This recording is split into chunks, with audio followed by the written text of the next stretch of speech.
Hi guys, so Jun Yambao here, your property consultant here in Laguna. So today gagawa tayo ng video update sa isang client natin na isang OFW or teacher abroad. So ano natin siya, kaibigan since college, and at the same time naging kasama rin natin ng classmate sa MA. So isa tayo sa pinagkatiwalaan na mag-handle nung property niya. So ngayon, update lang natin kung ano na yung development. Kasi nag-reserve siya last year. So 12 months lang yung down payment. Then let's see kung ano yung development ng unit niya.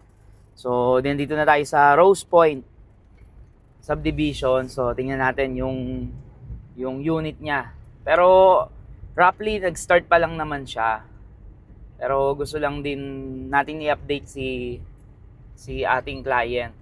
Kasi medyo malayo siya, hindi naman now and then, yun nga, makakapunta rin yung wife niya, so update natin siya. So tara, so nandito tayo sa entrance ng Rose Point. Bossing, may sisilipin lang kaming unit ng client. Okay, thank you. So ayan po. So, ayan. So nandito tayo sa may office. So dito tayo. So malapit lang sa entrance gate yung nakuha ni client. So hindi lang siya nag-main road. Ayan, so nandito na tayo. Malapit lang.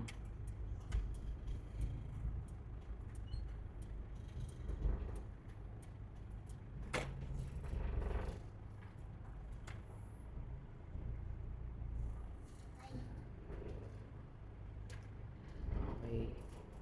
So ayan po. So ngayon ano pa lang pala. So ito pa lang yon, nag-start pa lang siyang buhusan at postehan. So ayan, may mga nagawa. So start pa lang po, sir, yung ating unit. So ayan, yun po yung house and lot po nila. So start pa lang po siya. So ayan, yung mga masisipag nating nagawa po. So ayan, hindi tayo makababa kasi nahihiya tayo na may istorbo natin sila. So yun lang po. So, isasend na lang natin to kay client, sa kaibigan natin.